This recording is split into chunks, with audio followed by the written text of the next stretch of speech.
नमस्ते, नमस्कार। हम लोग शुरू करेंगे अपनी क्लास। तो शब्दावली में आज हम लोग करेंगे अनेक शब्दों के लिए एक शब्द। ठीक है, चलो देखते हैं। पहला शब्द हमारे पास है, जिसके आने की तिथि न हो उसे एक शब्द में क्या कहेंगे? अतिथि। जिसके आने की तिथि नहीं। देखो, अतिथि शब्द को अगर हम ऐसे भी देखें तो ये किससे बना है? अ उपसर्ग लग के तिथि शब्द में ये बनाया गया है। तो यानी जिसके आने की तिथि नहीं है, अ माने नहीं, तो अतिथि। आगे शब्द है, अतिथि की सेवा सत्कार करने वाला। यानी जो अतिथि की सेवा सत्कार कर रहा है उसको क्या कहेंगे? आतिथ्य। इसमें आपका उपसर्ग लगा हुआ है अतिथि शब्द में, सॉरी उपसर्ग नहीं प्रत्यय है। अतिथि शब्द में इसमें ए प्रत्यय लगा है। अब ये कैसे बना है? तो जब हम प्रत्यय पढ़ेंगे उस समय हम इस शब्द को जानेंगे। वर्तनी शुद्धिकरण में ये शब्द आता है, ध्यान रखिएगा। आगे तीसरा आता है अतिथि सत्कार की भावना। अतिथि सत्कार की भावना उसे हम कहते हैं आतिथ्य। ठीक है, देखो ये शब्द में अगर चाहो तो आप लिख सकते हो अतिथि, ऊपर वाले शब्द में अतिथि प्लस ए उपसर्ग है, और इसमें सॉरी उपसर्ग नहीं प्रत्यय है वो, अतिथि प्लस य, इसमें भी प्रत्यय है। ठीक है, दोनों लगे हैं। तो जब य प्रत्यय लग रहा है तो ये आतिथ्य बन जा रहा है, और जब ए प्रत्यय लग रहा है तो आतिथेय बन जा रहा है। कैसे बनेगा ये सब चीज हम पढ़ेंगे प्रत्यय के अंदर। अभी यहाँ पे बस इतना ही ध्यान रखिए, क्योंकि आगे हाँ अतिथि प्लस य, यह एक प्रत्यय होता है, परिवर्तन हो रहा है शब्द में आगे। ठीक है, आतिथ्य कहला रहा है वो। इसके अलावा और भी बहुत सारे शब्द होते हैं। हाँ जी।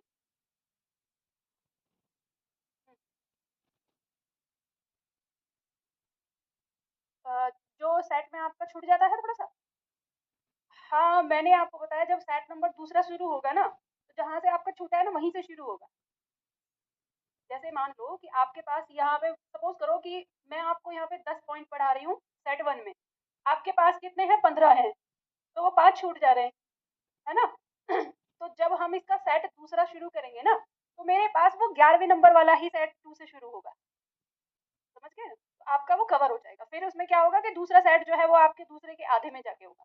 ऐसा क्यों हुआ है? तो मैंने बताया कि आपके पास जो बुक है ना, बुक में फॉन्ट 14 का है, और ये फॉन्ट जो यहाँ दिखाने के लिए मैंने लिया है ये 21 का फॉन्ट है। तो फॉन्ट नंबर 14 से होनी ना, ये बढ़ गया है। फिर मैंने मैच नहीं किया उस तरीके से सेट।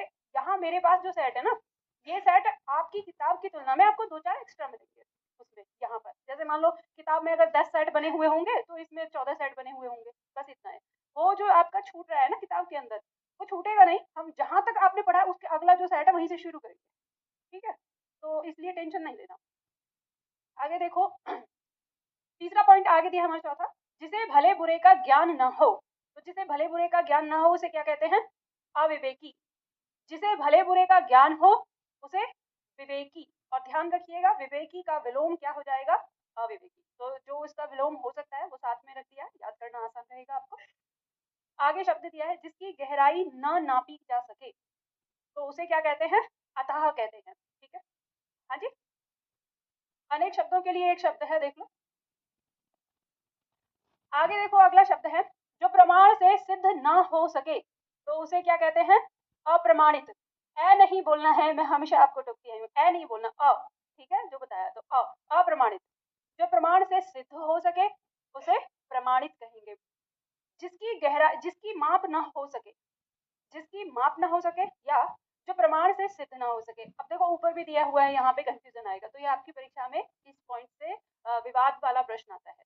आपको ध्यान देना है कि जब ये लिखा होगा ना कि जिसकी माप ना हो सके, तो उसके लिए आपको क्या कहना है? अप्रमेय कहना है। अगर विकल्प में ऐसा हो, यानी ये लिखा हो जिस जो प्रमाण से सिद्ध ना हो सके, और विकल्प में अप्रमाणित ना हो, तब ऐसी स्थिति में आपको अप्रमेय ही रखना है। ठीक है, अगर दोनों हो, अप्रमाणित और अप्रमेय दोनों हो, तो फिर इस प्रमाण शब्द से प्रमाणित यानी अप्रमाणित, उसको याद रखना। ये जो अनेक शब्दों के लिए एक शब्द होते हैं ना, इनमें यही वाला पॉइंट थोड़ा होता है, एक बार दो आ जाते हैं। तो आपको देखना है व्याख्या में जो उसने शब्द लिया हुआ है उससे बनने वाला अगर शब्द आता है तो आपको देना है। ठीक है, बात समझ गए ना? जैसे दिया है, जो प्रमाण से सिद्ध ना हो सके तो अप्रमाणित, जो प्रमाण से सिद्ध हो सके प्रमाणित कर दिया। अब यहाँ पे दिया है जिसकी माप ना हो सके। अब जिसकी माप नहीं हो सकती तो वो सिद्ध नहीं हो सकता ना, तो इसीलिए उसको अप्रमेय कह दिया। और जो नापने योग्य है, या जिसकी माप हो सके, या जिसे समझा जा सके, या जो सिद्ध हो सके, उसे प्रमेय। तो ये प्रमेय भी ये ध्यान रखना कि अगर ऐसे हो नापने योग्य, या जिसकी माप हो सके, या जिसे समझा जा सके, ये आएंगे तब आप प्रमेय कहेंगे। और जो सिद्ध हो सके, अगर प्रमेय के साथ प्रमाणित ये सब रहे तो आपको ये ध्यान रखना है कि आपको प्रमेय रखना है। अगर प्रमेय विकल्प में नहीं है तब जाके प्रमाणित रखेंगे। समझे? नहीं समझे? कंफ्यूजन हो गया? यहाँ पर आपको एक बात याद रखनी है, अगर वाक्य में देखो व्याख्या में अगर प्रमाण से सिद्ध होना दे रखा है, प्रमाण से सिद्ध नहीं होना दे रखा है, तो आपको इन पर फोकस करना है। ठीक है? अगर विकल्प में आपका ये यहाँ से लेके और यहाँ तक आ रहा है, तो आपको क्या फोकस करना है? प्रमेय और अप्रमेय। ठीक है? अगर मान लीजिए कि विकल्प में ये प्रमाण दे रखे हैं यहाँ पर और यहाँ पर नहीं, ये विकल्प में नहीं है, तब आप विकल्प चुना। फिर कंफ्यूज हो गए? समझ गए ना? मतलब ये कि अगर विकल्प में ये दिया हुआ है आपका और विकल्प में वो भी है और ये भी है, तब आपको ऊपर वाला लेना है। अगर व्याख्या ऐसे दी हुई है, यानी यहाँ पे ये वाली आ गई और विकल्प में वो ना हो, तब आपको नीचे दोनों वाले ही देने। ठीक है? ये बड़ा कंफ्यूजन वाला प्रश्न आता है, ये और मॉक टेस्ट में भी इतना बार बार रिपीट, और विकल्प में दोनों दिए रहते हैं तब कंफ्यूजन हो जाते हैं छात्र के, क्योंकि इसका अर्थ वही है ना, दोनों का मतलब वही है। अप्रमाणित अप्रमेय दोनों का मतलब एक ही होता है। तो बस आपको इस पर ध्यान देना है, व्याख्या में जो शब्द दे रखे हैं। ठीक है? चलो, अब इसी तरह से शब्द आता है जिसकी नाप तोल। अब नाप तोल वाला शब्द आएगा तो आपको अपरिमेय और परिमेय पे ध्यान देना है। ठीक है? तो जिसकी नाप तोल ना हो सके उसको अपरिमेय, और जिसकी नाप तोल हो सके उसको परिमेय। ठीक है? ये याद रखना। आगे दिए जिसके 4 पद यानी 4 पैर हों उसको क्या बोलेंगे? चतुष्पद। ठीक है? जिसकी तुलना न की जा सके, अतुलनीय या अतुल्य। ठीक है? दोनों में से कोई भी शब्द एक विकल्प में रहेगा आपका। और जिसकी तुलना की जा सके उसे तुलनीय। दोनों एक दूसरे के विलोम भी हो गए। और ठीक है, ये भी विलोम ही आ रहे हैं जो चल रहे हैं, ये ध्यान रखना। ठीक है? क्या जी? दोनों में ही देगा। तो ये अलग मतलब एक देखो, एक अतुल शब्द में हमने ये प्रत्यय लगा दिया है और एक में यह प्रत्यय लगा दिया है, बस इतना ही। तो इसलिए दोनों नहीं देगा, ये बनाया गया है, उसका विशेषण बनाया गया है ना, तो दोनों विशेषण ही। आगे दिया है जिस पर विजय प्राप्त करना कठिन हो तो उसको क्या कहेंगे? दुर्जय कहेंगे। ये जिसकी तुलना की जा सके तो तुलनीय। ठीक है? ये हो गया। तो जिस पर विजय पाना कठिन हो उसको क्या कहेंगे? दुर्जय। अब ध्यान दीजिएगा शब्दों से, यानी विजय पाना कठिन है तो यह शब्द किससे बना है? यह शब्द बना है दुर प्लस जे से। जे मतलब जीतना। ठीक है? एक तरह से दुर माने कठिन, तो जिस पर विजय पाना कठिन हो तो क्या हो जाएगा? दुर्जय हो जाएगा। वह जिसे जीता जा सके या जिस पर विजय पाई जा सके तो उसको क्या कहेंगे? जेय। और वह जिसे जीता नहीं जा सकता या जिस पर विजय पाई नहीं जा सकती तो उसे अजेय कहेंगे। और ध्यान रखना, वह जिसे पराजित न किया जा सके तो उसे क्या कहेंगे? अपराजय। अब इनमें देखो, जो हमने जैसे कहा कि जिसे जीता न जा सके और जिसे पराजित न किया जा सके, बात तो एक ही है, लेकिन फिर भी हम इसको अजय और अपराजय कर रहे हैं। तो याद रखना ये इस शब्द के कारण। ठीक है? यहाँ पे आ गया जीता नहीं जा सकता और यहाँ पे पराजित न किया जा सकता, तो इसी आधार पे आपको इनको यहाँ पे परिवर्तित करना। और जिसे पराजित किया जा सके उसे क्या कहेंगे? पराजय कहेंगे। ठीक है? दोनों एक दूसरे के क्या हो जाएंगे? विलोम हो जाएंगे। ये दोनों एक दूसरे के विलोम हो जाएंगे, ये याद रखना। तो परीक्षा में ये प्रश्न आता है। ठीक है? विलोम के लिए भी पूछा जाता है, तो इनको याद रखना। अगर मान लो कभी ऐसे हो जाए कि पराजय का विलोम अजय दिया हुआ हो और विकल्प में अपराजय दिया हो, तो यहाँ कंफ्यूजन हो सकता है ना, तो याद रखना है इसके अकॉर्डिंग। ठीक है?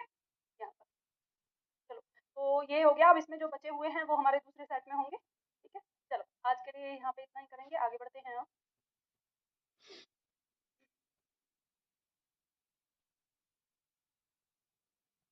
हम लोग पढ़ रहे थे वर्णमाला, और वर्णमाला में हम लोगों ने कहाँ तक किया था?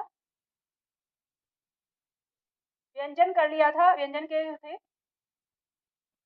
अब हम वर्णों का वर्गीकरण पढ़ेंगे।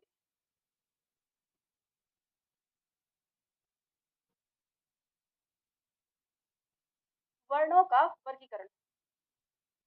देखो, एक बात यहाँ पे पहले समझ लेना, जो शब्द यहाँ पे वर्ण है, इस वर्ण का मतलब ये है कि इस वर्ण के अंदर स्वर और व्यंजन हम दोनों के लिए ही प्रयोग कर रहे हैं। ठीक है ना? अब यहाँ पर हमने जैसे अघोष व्यंजन लिख दिया है, तो इसका मतलब ये समझ लीजिए कि अभी हम व्यंजन के बारे में ही बात कर रहे हैं। मतलब यहाँ उदाहरण जो देंगे हम वो व्यंजन वाले ही दे रहे हैं, लेकिन हम इसे अघोष व्यंजन के बजाय अघोष वर्ण अगर हम कह देते हैं तो इसके उदाहरण में फिर हमारे स्वर और व्यंजन दोनों आ सकते हैं। लेकिन अगर हमने यहाँ पे अघोष व्यंजन कह रखा है तो हम उदाहरण में केवल और केवल क्या रखेंगे? व्यंजन रखेंगे। बात समझ में आ गई? तो इसमें कंफ्यूज मत होना। जैसे किसी छात्र ने जब पूछा था ना कि स्वर जो है वो सघोष नहीं होते हैं, ऐसा किसी ने बताया, क्योंकि वो तो स्वर होते हैं, व्यंजन नहीं होते। तो अब ध्यान रखिएगा कि आपके दिमाग में ये चल रहा होगा कि जैसे हमने स्वरों का वर्गीकरण किया था कि जीभ के आधार पर या होठ के आधार पर हम ऐसे ही व्यंजनों का करेंगे, तो नहीं, हम व्यंजनों का नहीं करते। ये वर्गीकरण हमारे पूरे वर्णों का है जिसमें स्वर और व्यंजन दोनों ही आते हैं हमारे, ठीक है। और जो हमारे स्वरों का जो अलग आधार पर हमने किया था, जैसे मान लो हम कहें कि अग्र स्वर या मध्य स्वर, तो अग्र व्यंजन या मध्य व्यंजन नहीं होगा, ठीक है, वो नहीं मिलेगा आपको। तो वो केवल क्या है, जो उससे पहले पढ़े थे वो केवल स्वरों का वर्गीकरण था, और जो अभी हम पढ़ रहे हैं ये स्वर और व्यंजन दोनों का वर्गीकरण होगा, ठीक है। तो यहाँ पे हमने अगर अघोष व्यंजन लिख दिया है तो इसमें आप ये कंफ्यूज मत होना कि सिर्फ व्यंजन के लिए है, समझ गए ना। तो याद रखना ये, क्योंकि यहाँ पे टाइप हो गया था दरअसल, जब आपकी मैं इसमें टाइपिंग कर रही थी तो जब मैंने यहाँ पे वर्ण करेक्शन किया था तो ये करेक्शन करना भूल गई थी। मैं पहले अलग अलग करके पढ़ा देती थी, तो वो वैसे ही रखा हुआ है, तो इसलिए मैं आप लोगों को पहले ही बता दिया है, कोई कंफ्यूजन मत रखना अपने दिमाग में। चलो, अब यहाँ पे अब हम देखते हैं कि पॉइंट कह रहा है कि बाह्य प्रश्न के अनुसार व्यंजनों का वर्गीकरण हम जब करते हैं तो हम सबसे पहले ले रहे हैं घोषत्व के आधार पर। देखो, घोषत्व के आधार का मतलब क्या है? घोष का मतलब होता है कंपन, ठीक है। तो जब हम व्यंजनों का उच्चारण करते हैं या हम किन्हीं वर्णों का उच्चारण करते हैं तो हमारे मुख में, यानी हमारा जो श्वसन तंत्र है, स्वर तंत्र जिसे हम बोलते हैं, उसमें कंपन उत्पन्न होता है। तो उस कंपन उत्पन्न होने के आधार पर हमने यहाँ पे वर्णों को दो प्रकार का बांटा है, जिसमें हमने रखा है अघोष और सघोष, ठीक है। तो इसकी परिभाषा लिखते हुए हम इसको आगे देखते हैं, फिर उसके बाद मैं आप लोगों को इसको समझाऊंगी, ठीक है। सबसे पहले जहाँ अघोष व्यंजन दिया है इसके सामने लिखिए, परिभाषा लिखिए। जिन व्यंजनों के उच्चारण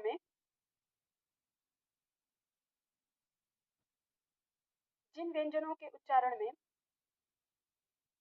स्वर तंत्र में लिख लोगे स्वर तंत्र, स्वर तंत्र या स्वर यंत्र, दोनों का मतलब एक ही है। हाँ जी, जिन व्यंजनों के उच्चारण में स्वर तंत्र में कंपन उत्पन्न होता है, कंपन उत्पन्न, सॉरी, होता है नहीं, कंपन उत्पन्न नहीं होता है, अघोष में लिख रहे हैं ना। हाँ, जिन व्यंजनों के उच्चारण में स्वर तंत्र में कंपन उत्पन्न नहीं होता है, कंपन उत्पन्न नहीं होता है, अथवा अथवा न के बराबर होता है, अथवा न के बराबर होता है, अथवा न के बराबर होता है, उन्हें अघोष व्यंजन कहते हैं।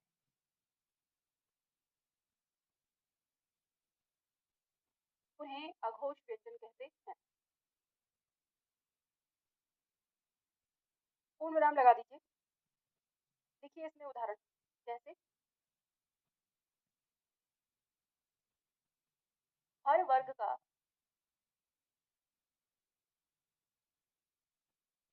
पहला, दूसरा व्यंजन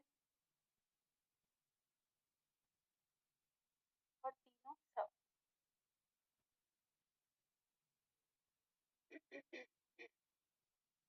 हर वर्ग का पहला, दूसरा व्यंजन और तीनों सब, ये हमारे क्या हो जाएंगे? अघोष व्यंजन, ठीक है। सघोष में लिखिए, जिन व्यंजनों के उच्चारण में, जिन व्यंजनों के उच्चारण में स्वर तंत्र में, स्वर तंत्र में कंपन उत्पन्न होता है, कंपन उत्पन्न होता है, उन्हें सघोष व्यंजन कहते हैं, उन्हें सघोष व्यंजन कहते हैं।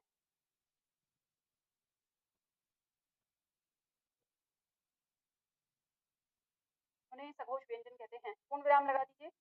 ये घोष व्यंजन भी कहलाते हैं, ये घोष व्यंजन भी कहलाते हैं,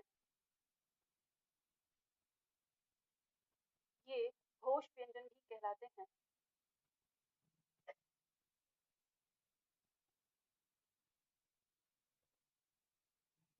देखो, ध्यान रखना, हम जो अभी ये वर्गीकरण कर रहे हैं ना, ये हम परंपरा वाले ही व्यंजनों के अंदर करते हैं, यानी जो हमारे कितने हैं, 33।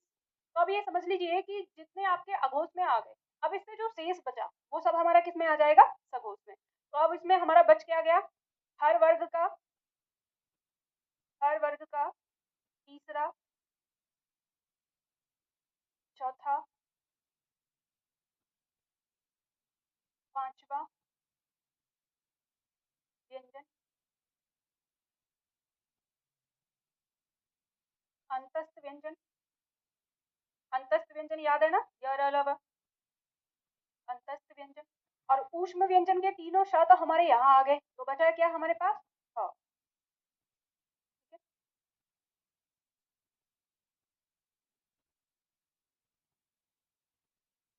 हर वर्ग का तीसरा चौथा पांचवा व्यंजन अंतस्थ व्यंजन और ह। अब ये बात समझ में आ गई ना, हर वर्ग का मतलब क्या है। किसी को ऐसा तो नहीं है कि मैम ये समझ में नहीं आ रहा कि इसका मतलब क्या है, किसी को डाउट है, डाउट है। चलो देखो, हर वर्ग का समझो मतलब क्या है। हम लोगों ने स्पर्श व्यंजन पढ़ा था, क ख ग घ ड़, याद है ना ये क वर्ग है, फिर च वर्ग के पांचों, ठीक है, फिर उसके बाद ट वर्ग का, फिर त वर्ग का और फिर प वर्ग का, और अंत हमारा यहाँ पे कहाँ खत्म होता है, वहां पे। आपको याद है मैंने आपको बताया था कि ये पांच, ये पांच, ये पांच, ये पांच और ये पांच, ये तो वर्ग हो गए।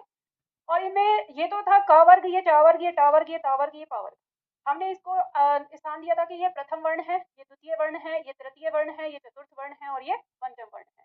तो यहाँ पे जो हम बात कर रहे हैं ना, हमने कहा हर वर्ग का पहला, तो हर वर्ग का पहला, ये पहला, यानी जो पांचों वर्ग हैं इन पांचों वर्गों का पहला ये, ठीक है। फिर का हर वर्ग का दूसरा, तो ये दूसरा। तो यानी पहले ये हमारे जो 10 हैं, पहला और दूसरा, ये क्या हो गए, ये अघोष हो गए, ठीक है। और तीसरा चौथा पांचवा हर वर्ग का, यानी ये 15, ये क्या हो गए हमारे, सघोष हो गए। अब उसी में हमने अंतस्थ व्यंजन रखा था कि ये हमारा अंतस्थ था, जिसमें हमारे चार थे, यानी जिसमें था हमारा य र ल और व, और ऊष्म व्यंजन में था हमारा, तो इसमें हमारा तालु श, मूर्धा श, दंत स और ह, ये चार थे। तो ये तीन जो थे ये हमारे किस में आ गए, अघोष में आ गए। और ये चार और ये ह, अब हमारा जो बचा ये क्या हो गया, सघोष में हो गया, ठीक है। तो ये है हमारा जिसके अंदर आया, बात समझ में आ गई ना। चलो अब यहाँ पर ध्यान दो, इसमें आपको ये भी एक पॉइंट लिख लीजिए। तो ये तो थी व्यंजन की बात, लेकिन क्योंकि हम वर्णों का वर्गीकरण कर रहे हैं, अब बात आएगी कि स्वर वर्ण हमारे किस में होते हैं, स्वर हमारे अघोष होते हैं कि सघोष होते हैं। तो यहाँ पर आप ब्रैकेट में लिख लीजिए, ठीक है, अभी ब्रैकेट में लिखवाया ना, तो इसमें जो स्वर हमारे हैं, अब स्वर में हमारे कौन से, 11+2, मतलब इसको इस तरह से रखो, स्वर में 11+2 यानी पूरे 13 जो है हमारे, वो सब हमारे किस में रहते हैं, सघोष में रहते हैं। तो जब वर्ण की बात होगी, यानी स्वर के अंदर स्वर जो है हमारे, वो भी किस में रहेंगे, सघोष वर्ण में होंगे, ठीक है। दरअसल अघोष और सघोष क्या है, ध्वनि है। अब देखो इनको याद कर लेते हैं, अब आपके दिमाग में रहेगा कि मैम इनको कैसे याद करेंगे। तो सबसे पहले तो इनको समझो, इनका मतलब क्या है जो हमने यहाँ पर जाना। हम बात कर रहे हैं पहले, इसको जो हमने आधार लिया है वो किसके आधार पर लिया है, घोषत्व के आधार पर। तो देखो इन दोनों शब्दों में कॉमन शब्द आपको दिख रहा है, घोष। इस घोष का अर्थ है कंपन, ठीक है। इसमें उपसर्ग लगा है अ, जिसका अर्थ होता है नहीं, ठीक है, और इसमें लगा है स, जिसका अर्थ होता है साथ। तो देखो परिभाषा आपको शब्द से ही याद हो जाती है। क्या कहता है, जिसमें घोष नहीं है, यानी जिसमें कंपन नहीं है, तो वो क्या हो गए, अघोष हो गए। और जिसमें घोष साथ में है, यानी जिसमें कंपन है, तो वो क्या हो गए, सघोष हो गए। और इसी सघोष को हमने घोष यानी कंपन, कंपन होना या केवल कंपन का मतलब तो कंपन होना ही हो गया, ठीक है। तो परिभाषा आपको याद हो गई, अब इसमें भी कोई कंफ्यूजन नहीं होगा, ठीक है। रटने से काम नहीं चलता, समझ लो तो हमेशा के लिए आपको समझ में आ जाएगा। अब ये तो परिभाषा हो गई। अब इसको ना प्रैक्टिकल करो, कि प्रैक्टिकल का मतलब क्या है, मतलब प्रैक्टिकल करके देखते हैं कि ये कैसे दिया है। तो देखो जब आप इनका उच्चारण करते हो, तो आपका जो श्वसन तंत्र है जिसे आप बोल रहे हो, तो उसमें कंपन उत्पन्न होता है और कंपन उत्पन्न नहीं होता है, या कहें अघोष में न के बराबर होता है और सघोष में बहुत ज्यादा होता है। तो आप इसको कैसे चेक करेंगे, तो यहाँ पे आपका जो कंठ है, ये थोड़ा सा जो बाहर उभरा हुआ होता है ना, उस हिस्से को आप पकड़िए, ठीक है, अंगूठा और उंगली से, और हल्के से, ऐसे नहीं कभी गला घोट के पकड़ ले, हाँ, बिल्कुल हल्के से आपको यहाँ पे हाथ रखना है और उच्चारण करना है, क ख ग घ ड़, ठीक है, पांचों का उच्चारण करिए। और यहाँ पे महसूस करिए कि जब आप बोलते हैं क ख, तो आपको जो वाइब्रेशन है वो अपने मुख में महसूस होता है, लेकिन जैसे ही ग घ कहते हैं तो वो उंगली के ऊपर आ जाता है। तो कहने का मतलब वही है कि यानी पहला और दूसरा क ख, तो उसमें न के बराबर कंपन है, और तीसरा चौथा पांचवा उसमें कंपन ज्यादा हो जाता है, ठीक है। अब मान लो आपने बिल्कुल एकदम टाइट करके पकड़ा, तो आपको फिर उसमें कोई अंतर ही समझ में नहीं आएगा, है ना। तो अब जो इस पॉइंट से समझ सकते हैं, तो उनको ये तरीका बता दिया। तो अब इस तरीके से ये है कि आपको समझ में आ गया, तो आपको रटने की जरूरत नहीं है, परीक्षा में आ गया तो उच्चारण करके देख लेना पकड़ के गला।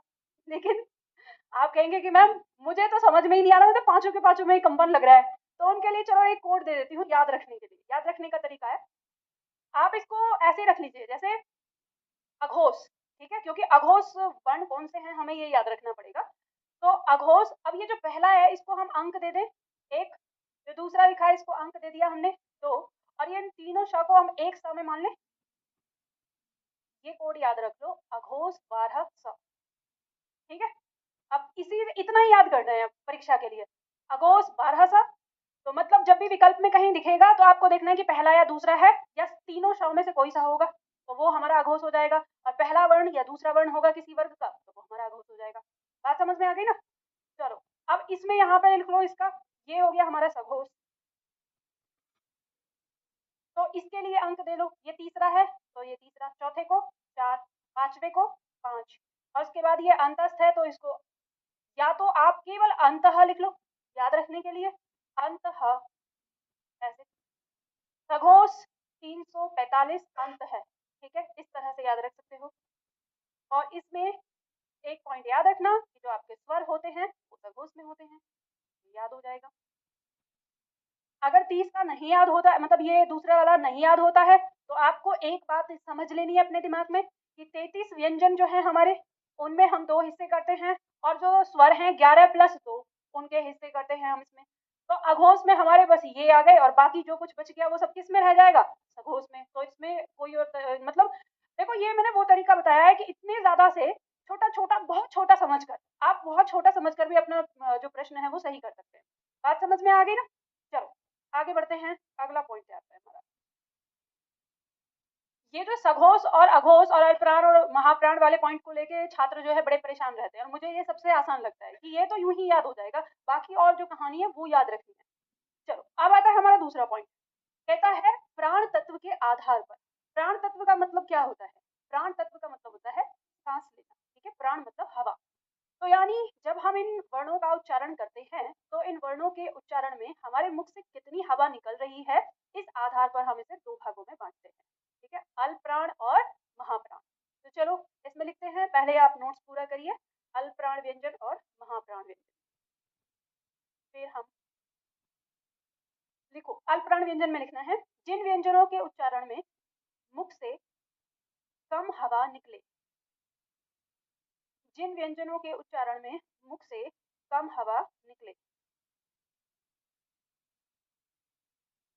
उन्हें अल्प प्राण व्यंजन कहते हैं।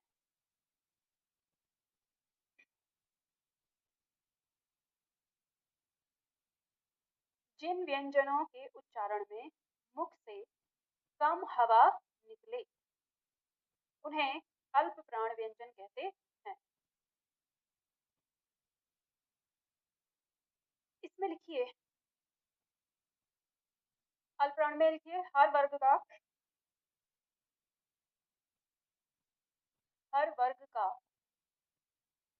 पहला, तीसरा, पांचवा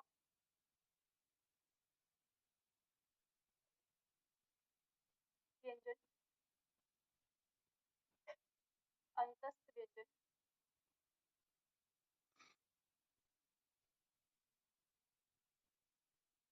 और यहाँ पे ना ब्रैकेट में लिख लो क्योंकि हम स्वर के बारे में लिखेंगे, स्वर और अनुस्वार, यानी 11 प्लस 1।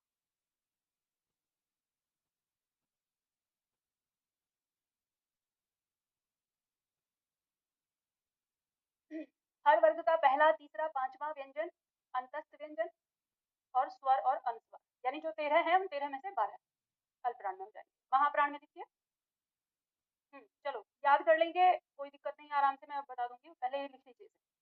महाप्राण व्यंजन में लिखिए, जिन व्यंजनों के उच्चारण में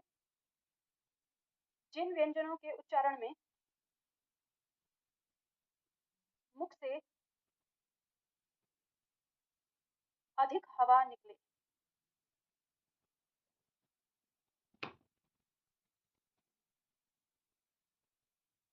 जिन व्यंजनों के उच्चारण में मुख से अधिक हवा निकले उन्हें महाप्राण व्यंजन कहते हैं, उन्हें महाप्राण व्यंजन कहते हैं। अब ये ध्यान रखिएगा, अगर हम वहाँ पर व्यंजन न लगाएं, हम अगर ये वर्ण भी कहें कि जिन वर्णों के उच्चारण में मुख से अधिक हवा निकलती है तो उसे महाप्राण वर्ण कहते हैं। ठीक है, तो ये ध्वनि लिखें, वर्ण लिखें, व्यंजन लिखें, परिभाषा वही है। चलो इसका उदाहरण लिख लो। अब जो बच गया हर वर्ग का, देखो इसमें हर वर्ग का दूसरा चौथा व्यंजन सूक्ष्म व्यंजन।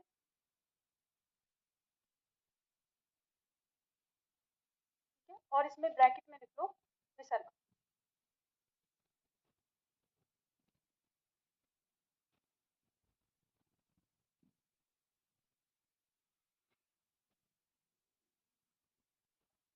हर वर्ग का दूसरा चौथा व्यंजन और सूक्ष्म व्यंजन। ठीक है, अब देखो इसको समझो, हमने यहाँ पे कहा है आधार लिया है प्राण, प्राण यानी वायु, हवा। हमें किसी भी वर्ण का उच्चारण करने में जितना मतलब हवा लगती है उसके आधार पर हमने इसे दो भागों में बांटा है। यहाँ पर हम देखते हैं कॉमन दोनों में क्या है, प्राण है। ठीक है, यहाँ पे क्या है, अल्प, और यहाँ पर क्या है, महा। तो इस अल्प का मतलब होता है कम, और इस महा का अर्थ है यहाँ पर अधिक या ज्यादा से।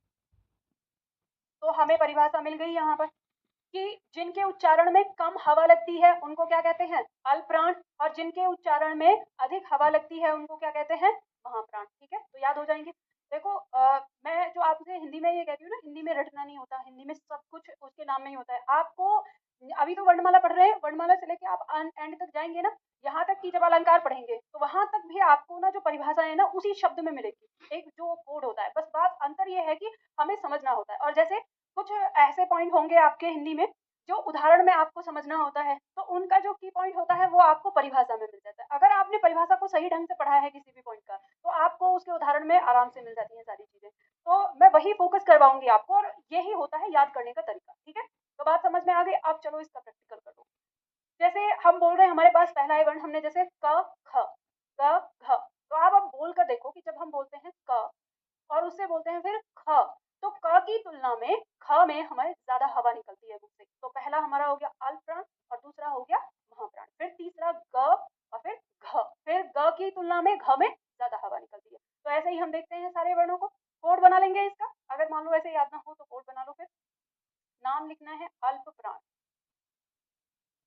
अब अल्प प्राण में पहले को पहला, तीसरा और ये पांचवा, 135 हो गया। अल्प प्राण 135, बचा क्या हमारे पास, अंत। तो हम इसको अंतः स्वर कर लेंगे, इतना अंत स्वर। अनुस्वार भी लिख लो, याद तो रह ही जाएगा ऐसे तो, क्योंकि सारे स्वर और अनुस्वार जो है इनके भी उच्चारण में हमको कम ही हवा लगती है। ज्यादा हवा लगती है तो किसके उच्चारण में, विसर्ग के में। जैसे हम बोलते हैं ए आ ई उ ऊ ए ऐ ओ औ, और अनुस्वार के लिए अंग, लेकिन अह बोलते हैं तो ज्यादा हवा की जरूरत होती है, इसलिए विसर्ग हमारा महाप्राण है। तो इसमें कोड लिख सकते हैं महाप्राण। इसमें आ गया दूसरा और चौथा और ऊष्म विसर्ग। अब इस वाले कोड में अगर आपको याद रखना है तो महाप्राण का रख लीजिए, ये छोटा है, बाकी जो बचा है तो ये महाप्राण 24 ऊष्म विसर्ग है। ठीक है, इस तरह से तो आपको अघोष और महाप्राण इन सब में मतलब अघोष वाला और महाप्राण ये दो कोड याद रख लीजिए, बाकी जो बचेगा वो आ जाएगा इसमें दूसरा दूसरा। ठीक है, बात समझ में आ गई। अब बताइए किसी को कोई दिक्कत। क्या, हाँ,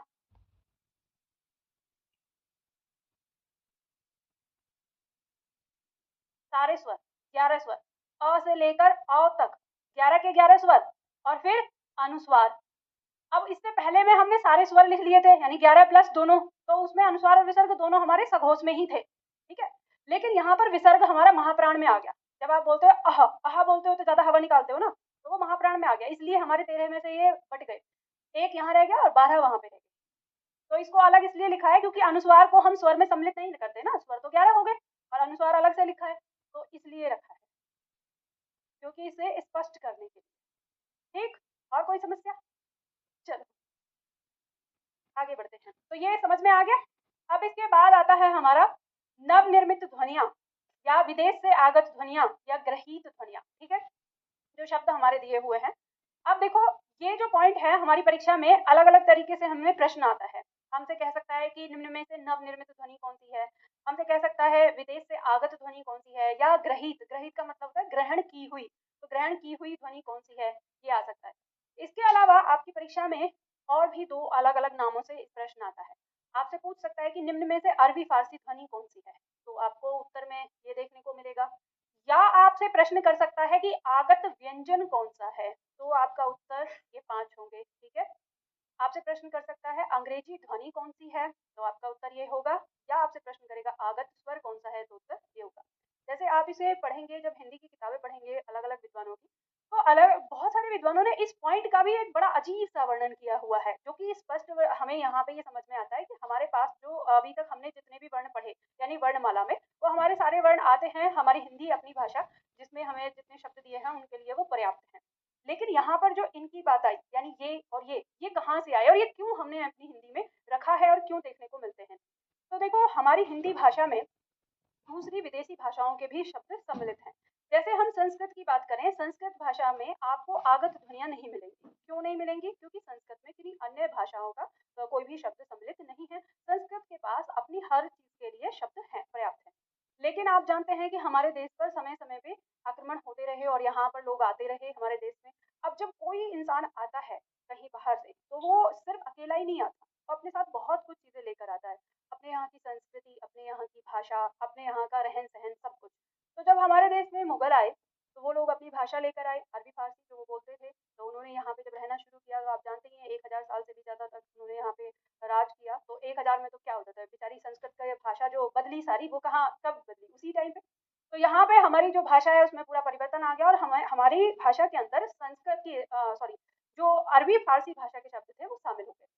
अब अरबी में कुछ ऐसी ध्वनियां हैं जिनका उच्चारण हम हिंदी में नहीं, मतलब हम उनका उच्चारण तो कर लें अगर देखें, लेकिन हम लेखन नहीं कर पाते। तो लेखन करने बैठते हैं तो लिखने के बाद उसका उच्चारण बदल जाता है। तो यहाँ पर समस्या आई हमारे विद्वानों के सामने कि क्योंकि हमारी देवनागरी लिपि का जो एक गुण है वो ये है कि जो लिखा जाएगा वो बोला जाएगा और जो बोला जाता है वही लिखा जाता है। तो हम वहाँ पर अनुमान नहीं लगा सकते अंग्रेजी की तरह कि CUT कट और PUT पुट, यानी जब चाहे आप ये CUT कट बोलते हैं तो पट बोलना चाहिए, लेकिन पुट बोलते हैं उसे, है ना। तो यानी जब मन किया तब उसे कट बोल दो, जब मन किया तब उसे पुट बोल दो। तो ऐसा नहीं है हमारे यहाँ पर, जो लिखा गया है यानी हमने जो लिख दिया, तो दूसरा भी चाहे वो हमारे पीठ पीछे पढ़े उसको वही पढ़ेगा जो उच्चारण हमने दिया है उसको। तो जब ये समस्या आई देवनागरी लिपि की पॉइंट पर, तो हमारे विद्वानों ने थोड़ा सा सर्च किया और देखा कि हमारे पास जो ध्वनियां हैं उन ध्वनियों में और जो उर्दू की ध्वनि है यानी अरबी फारसी की जो ध्वनि है उनमें थोड़ा सा अंतर है। जैसे वो जब क बोलते हैं तो उसके उनके क में क थोड़ा सा झनकार वाला शब्द होता है, हमारा होता है क कंठ से बोलता है और उनका ख, ठीक है। ऐसे ही हम बोलते हैं ख जो महाप्राण है, लेकिन वो बोलते हैं ख, ऐसे थोड़ा। उसी तरह से ग यानी हमारा होता है ग और वो बोलते हैं व, थोड़ा सा झनकार लेते हुए गले में। तो तीनों वर्ण हमारे पास ध्वनियां पहले से थी, लेकिन थोड़ा सा अंतर था। उसी तरह से हम बोलते हैं ज और ये बोलते हैं ज, हम बोलते हैं फ और ये बोलते हैं फ। तो ये ध्वनि, इन्हीं ध्वनियों का यहाँ पर पॉइंट पड़ रहा था। तो हमारे विद्वानों ने कहा कि जो हमारे पास अपनी ध्वनियां हैं, हम अपनी ध्वनियों में ही इनको नुक्ता लगाकर वो ध्वनि प्रदान कर देंगे। तो हमने क के ऊपर यानी जो क है हमारा व्यंजन, उसके ऊपर हमने नुक्ता लगाया और नुक्ता लगा के इसको वही ध्वनि दे दी जो ये अपनी मूल भाषा में बोली जाती है, ठीक है। तो जैसे मान लीजिए कि शब्द आता है, अब एक शब्द है उर्दू का, बताओ क्या है ये, जिंदगी है या जिंदगी है। मैं दोबारा उच्चारण कर रही हूँ, बताना, मुझे समझ में नहीं आ रहा आप लोग क्या बोल रहे हैं। जिंदगी है या जिंदगी है, पहला कि दूसरा शब्द है। शब्द है गजल या गजल, पहला कि दूसरा। यहाँ पे पहला और दूसरा दो आवाज आ रही है। शब्द है ख्वाब या ख्वाब। अब देखो यहाँ पे जो सही उच्चारण होता है इसका, यानी जो हम कहें कि अरबी फारसी ध्वनि में जो है तो वो है ये जिंदगी, लेकिन अब हम इसका उच्चारण कर रहे हैं तो ये जिंदगी बोला नहीं जा रहा क्योंकि ये जिंदगी बोला जा रहा है। तो इसलिए इसको हमें जिंदगी उच्चारण करने के लिए हम इसके नीचे नुक्ता लगाते हैं, ठीक है। अब इसका उच्चारण हो गया बिल्कुल वही जो इसकी भाषा में होता है। अब ये गजल नहीं होता, ये गजल होता है, तो हमें इसमें दोनों जगह नुक्ता लगाना होता है। अब इसका उच्चारण जो है वो गजल होगा, ठीक है। और उसी तरह तरह से ये ख्वाब नहीं ख्वाब होता है, तो हम यहाँ पर नुक्ता लगाते हैं। तो इस तरह से इसका उच्चारण ही सही हो जाता है। तो ध्यान रखिएगा, इन शब्दों के लिए हम यहाँ पर नुक्ता का प्रयोग करते हैं, यानी इनका सही उच्चारण हो। इसके लिए हमने यहाँ पर बताइए कि वर्णों को हम लेकर आए या ध्वनियों को लेकर आए। वर्ण तो हमारे पास थे पहले से, हम क्या लेकर आए? ध्वनि। और इन ध्वनियों को हमने क्या किया है? ग्रहण किया है। किस भाषा से? अरबी फारसी से। ठीक है, तो हमने उनके शब्दों को देवनागरी में सही उच्चारण के साथ लिखने के लिए हमने इन नई ध्वनियों को ग्रहण कर लिया। तो इसलिए हमने इनको आगत ध्वनि नाम दिया, या नवनिर्मित ध्वनि नाम दिया, या विदेश से आगत ध्वनि नाम दिया। अब ध्यान देना कि क्योंकि ये व्यंजन पर लगाए गए हैं, तो इसलिए इनको एक नाम आगत व्यंजन कह दिया। ये जितने भी नाम दिए ना, हर विद्वान ने अलग अलग नाम दिया है, इसलिए यहाँ पे सारे रख दिए। परीक्षा में ना कुछ भी करके पूछ लेता है वो, तो इसलिए आपको ध्यान रहेगा। ठीक है, तो याद रहेगा क्योंकि व्यंजन के ऊपर है तो ये आगत व्यंजन है। अब ध्यान देना कि आजकल आपके मॉक टेस्ट में क्या लफड़ा हो रहा है, तो उसमें लफड़ा ये रहा, आपसे पूछेगा ऐसे ही आगत व्यंजन कौन सा है, और आपको विकल्प में क्या देगा? ऐसे कर देगा, क ख ये दे दिया, और विकल्प में यहाँ पे कुछ और, यहाँ पे आप खोज रहे हैं नुक्ता, और वो नुक्ता आपको दे ही नहीं रहा, और फिर आंसर लगा देगा ये। जो भी मॉक टेस्ट वाले ऐसे लगाए ना, तो कॉल करके उनको अच्छी तरह से बता देना कि इसको सही कर लो, ये नहीं है। जब तक इसमें नुक्ता नहीं होगा तब तक ये नहीं है, समझ गए ना? जब तक नुक्ता नहीं है तब तक नहीं है। लेकिन आजकल भाई उनको ये भी नहीं पता, वो बस मतलब कहते हैं ना कि कुछ भी बस लगाए जा रहे हैं, कि जैसे परंपरागत चलता आ रहा है ना, किताबों में दिख रहा है, तो चाहे शुद्ध लिखे ना लिखे, उनको लगा यही होगा, होता होगा कुछ, हमें क्या है ना। तो वो वाली चीज नहीं है, तो आपको ये पता चल गया। तो ये उदाहरण लिख लीजिए जो शब्द दिए हुए हैं यहाँ पर। तो ये बात समझ में आ गई ना आपको? अच्छा, अब मान लो जैसे आप ये पूछ सकते हो कि मैम इसमें नुक्ता ही क्यों नहीं हमने नाम दिया है इसको, ये यहाँ पे दिया है। हम हिंदी में इसको तलबिंदु कह देते हैं, और उर्दू शब्द है ये नुक्ता। क्योंकि जब उर्दू लिखेंगे आप देखेंगे ना, तो उर्दू जब लिखी जाती है तो उर्दू में ये नुक्ता का प्रयोग बहुत ज्यादा होता है, उसमें भी बिंदी होती है जगह जगह, तो हमने उसी को उठाया। अब यहाँ पर ध्यान दीजिएगा कि हमने नुक्ता जो है इन वर्णों के बाईं ओर लगाया है, और ये नुक्ता वर्ण के नीचे नहीं लग सकता। जैसे मान लो कोई, जैसे ये है, ऐसे लिख देते हैं आजकल, टाइपिंग करने का नियम नहीं पता होता, नीचे लगा देते हैं, ये गलत तरीका है। क्यों गलत तरीका है? क्योंकि हमारे पास द्विगुण व्यंजन में नीचे नुक्ता लगाने का पहले से ही चलन है। तो अब इसमें अगर नुक्ता लगाना हो या ऐसे लगा दिया, तो आपको अंतर नहीं समझ में आएगा ना कि बिंदी है या नुक्ता है। तो इसलिए हमने मतलब बाईं तरफ दिया है, वर्ण के बाईं तरफ हम इसमें क्या लगाते हैं? नुक्ता लगाते हैं। तो यह आपका प्रश्न बनता है, यानी थ्योरी में ऐसे आ जाएगा कि नुक्ता वर्ण के किस ओर लगाया जाता है? नीचे, दाईं ओर, ऊपर, बाईं ओर। तो आपको उत्तर देना है बाईं ओर। अब हमने तीनों तरफ से क्यों बचाया है इसको? क्योंकि हम ना ऊपर भी लगाते हैं बिंदी, ठीक है, साइड में भी लगाते हैं एक किसी वर्ण में, और नीचे भी लगाते हैं। तो आपको याद है ना, ये ऊपर तो अनुस्वार लगाते ही हैं हम, और ये बगल में जो है वो हम क के पंचमाक्षर में लगाते हैं, ठीक है, और जो नीचे हम लगाते हैं वो हम द्विगुण व्यंजनों में लगाते हैं।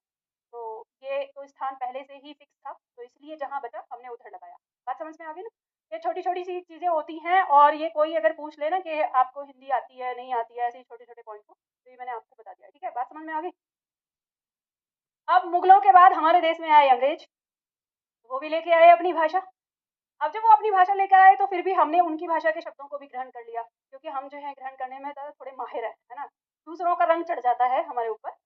वैसे मैं कहूँ, हमारे देश में एक स्थान है जो अपना रंग किसी और पर, मतलब कहते हैं ना, अपने ऊपर किसी दूसरे का रंग चढ़ने नहीं देता, दूसरों पे चढ़ा देता है। जानते हो कौन सा स्थान है? भारत। अरे भारत में ही, भारत के तो हम जो उत्तर प्रदेश वाले हैं ना, तो मैं तो ये कहूँ उत्तर प्रदेश वाले तो एकदम ऐसे हैं ना, जो आया चल तेरा रंग मैं खुद चढ़ा लूंगा, मतलब तेरे ही रंग में रंग जाऊंगा, वो वाली चीज रहती है। तो अंग्रेजी का सबसे ज्यादा भूत तो इधर ही चढ़ रहा है ना, भारत में ही। हाँ, तो वो स्थान है बिहार। बिहार के जो लोग होते हैं ना, ये देखना कि 5-6 दोस्त हों आपको, यूपी के अलग अलग जगह के मिल जाएं, और उनमें एक बिहार से आ जाए, सबकी जबान पर भोजपुरी आ जाएगी, उसका टोन, जो उसकी टोन है वो, और उसकी जबान पर किसी की नहीं आएगी, वो अंग्रेजी को भी अपनी उसी टोन में बोलेंगे, जो उनकी अपनी भोजपुरी है, जो उनकी अपनी लैंग्वेज है उसकी होती है। तो मैं इसलिए, मुझे बड़े पसंद है बिहार के लोग, कि चलो कम से कम कहीं महीने में तो अपने आप को रखते हैं कि हाँ। हालांकि आजकल बिहार के लोगों पे भी अंग्रेजी का भूत चढ़ता जा रहा है, उनको भी ऐसा लगता है कि बिना अंग्रेजी के तो जीवन है ही नहीं। तो खैर उन लोगों की गलती नहीं है, गलती है हमारे सरकार की। अब जब सीजीएल जैसी परीक्षा में हिंदी का नामो निशान न हो, और वहाँ पे अंग्रेजी ही पूरी तरह से रखी हो, तो बेचारे बच्चे क्या करेंगे? पढ़ना तो पड़ेगा ही, है ना। तो खैर चलो, आए अंग्रेज, अब अंग्रेजी आए, तो इनकी भी हमने शब्दों को ग्रहण किया, और हम जब कुछ शब्दों को लिखने लगे तो हमें वहां पे ही समस्या आने लगी। जैसे उदाहरण के तौर पर हम शब्द लेते हैं, मान लो हमें डॉग लिखना है, ठीक है, तो आप कैसे लिखेंगे? अब हम डॉग लिख रहे हैं, तो हमारे पास एक तो ध्वनि है आ, तो ऐसे लिखा तो ये क्या हो गया? डाग हो गया। अब हम देखते हैं कि हमारे पास कौन सा स्वर है जिससे हम इसे सही से लिख सकते हैं। तो ओ, जैसे अगर हम देखें तो ये हो गया डोग, ठीक है? तो यानी जो इसकी ध्वनि है सही वो भी नहीं आ रही है। अगर हम इस पे आओ लगा रहे हैं तो ये भी ध्वनि सही नहीं बन जा रही है, डॉग हो जा रहा है। तो ऐसे में हमने यहाँ पर देखा कि इसके जो नज़दीक है वो है आ, लेकिन ये जो ध्वनि हमारे पास आ रही है, ये हमारा आ स्वर और ओ स्वर के बीच की ध्वनि है, ठीक है? तो हमने यहाँ पर क्या किया कि जो हमारा आ स्वर है, हमने उस पर अर्धचांद लगा दिया और यह सुनिश्चित कर दिया कि अंग्रेजी की जो वो ध्वनि है, जो हमारे स्वरों में नहीं थी, उस ध्वनि को हम इसमें रखेंगे और हमने इसको इस तरह से किया। तो अब ये ध्वनि यानी जो ये डॉग जो हम बोलते हैं तो ये डॉग होगा, या जैसे हम डॉक्टर लिखते हैं तो हम अर्धचांद लगाते हैं, ठीक है? डॉक्टर। इसी तरह से जैसे हम कॉलेज लिखते हैं तो हम कॉलेज, ठीक है? कॉफ़ी आदि जितने भी अंग्रेजी के जो शब्द हैं, जिनमें अंग्रेजी की स्पेलिंग में जो ओ आता है जहाँ पर, तो उस ओ के लिए हम जो लगाते हैं ये अ का जो साउंड आता है देवनागरी में लिखने के लिए, तो वहाँ पे हम अर्धचांद का प्रयोग करते हैं और इसको हमने नाम दिया है अर्धचांद, ठीक है? अब क्योंकि इसको हमने स्वर पे रखा, तो स्वर पे रखा तो इसलिए हमने इसको आगत स्वर कह दिया, ठीक है? बात समझ में आ गई?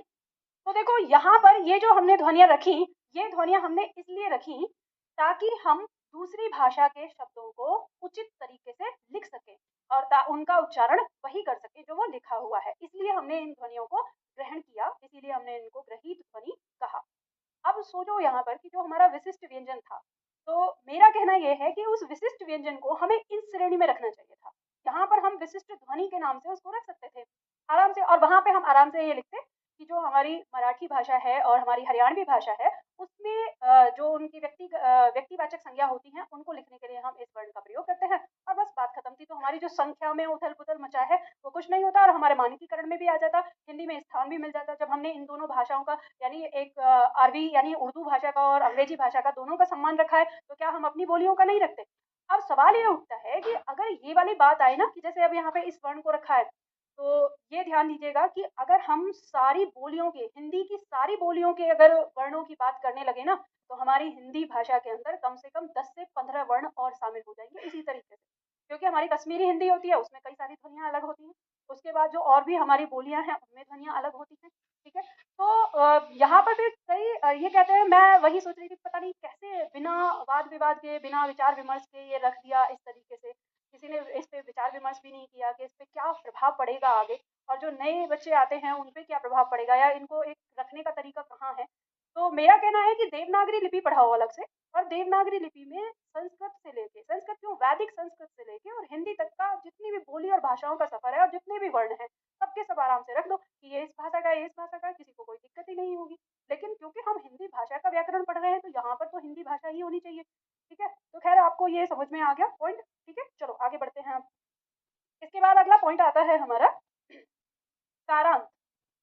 आपकी परीक्षा में 1 नंबर में यह प्रश्न आ जाता है कि कारांत क्या होता है? इसको याद रखिएगा, जब आप आगे लिंग और वचन पढ़ेंगे, तो वहाँ पर भी कारांत आपको देखने को मिलेगा।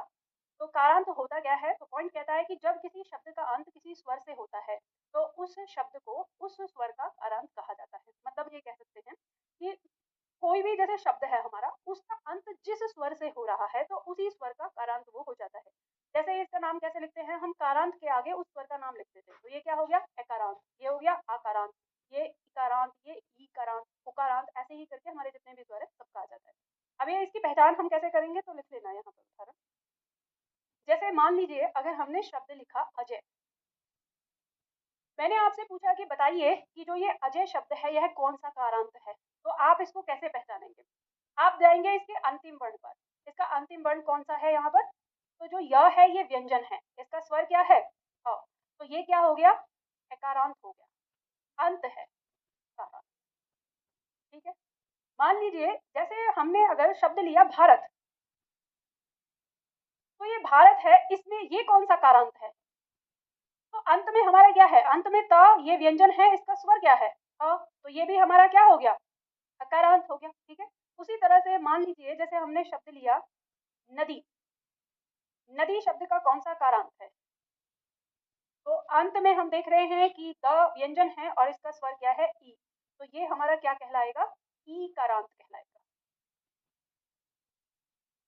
अगर मान लीजिए शब्द आ गया जैसे शब्द आ गया घोड़े, घोड़े, ठीक है।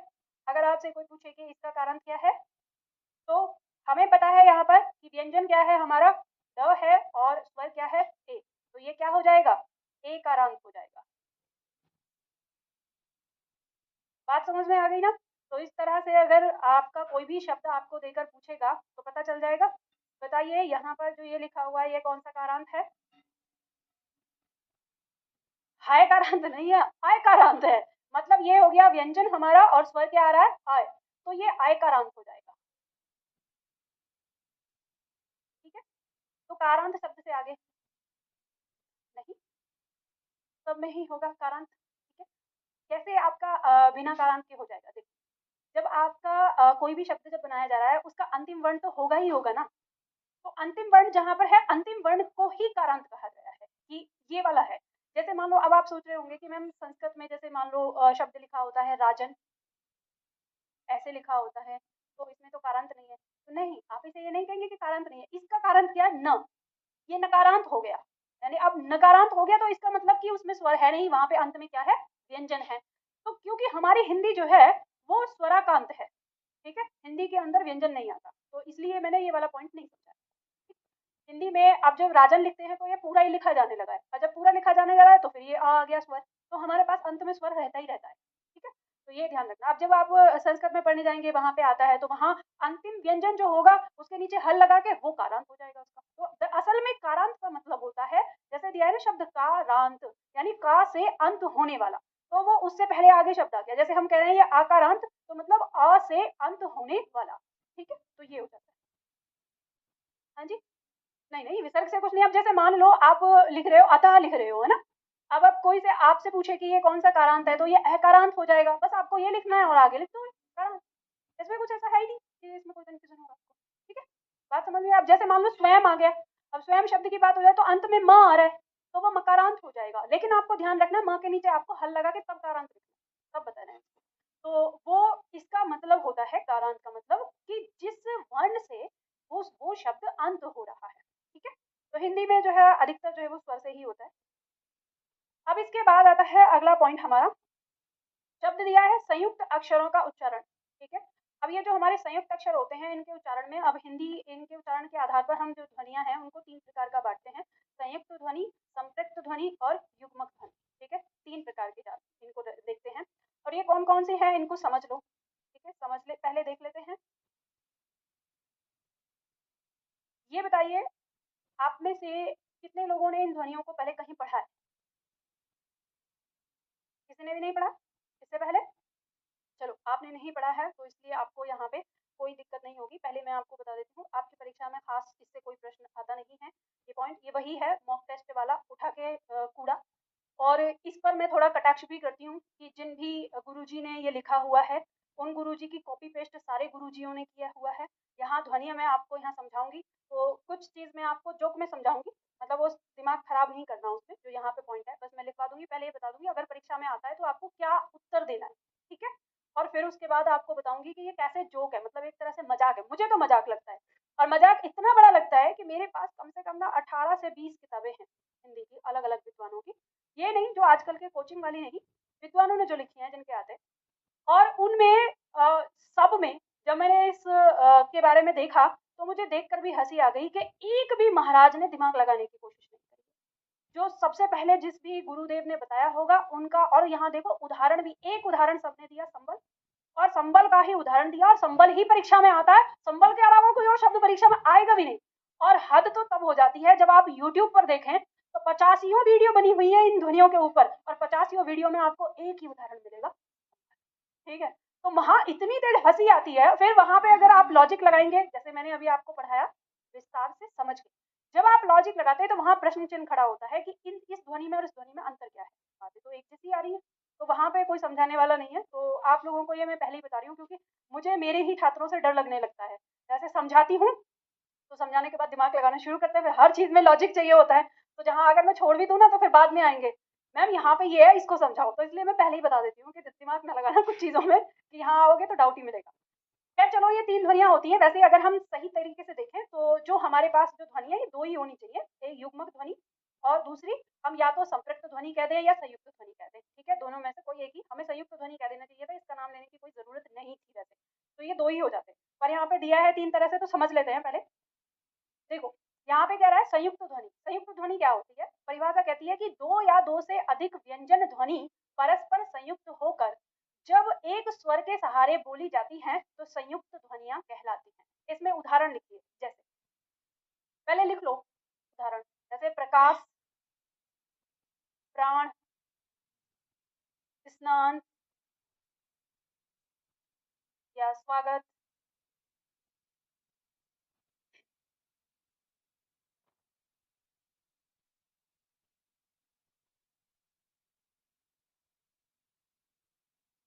दूसरा संपृक्त ध्वनि जो दिया हुआ है, इसकी परिभाषा क्या कहती है? जब एक ध्वनि दो व्यंजनों से संयुक्त हो जाए तब वह संपृक्त ध्वनि कहलाती है। अब इसमें उदाहरण आता है संबल, ठीक है, इसमें उदाहरण है संबल। एक ही उदाहरण मिलेगा ये जहां भी हर जगह।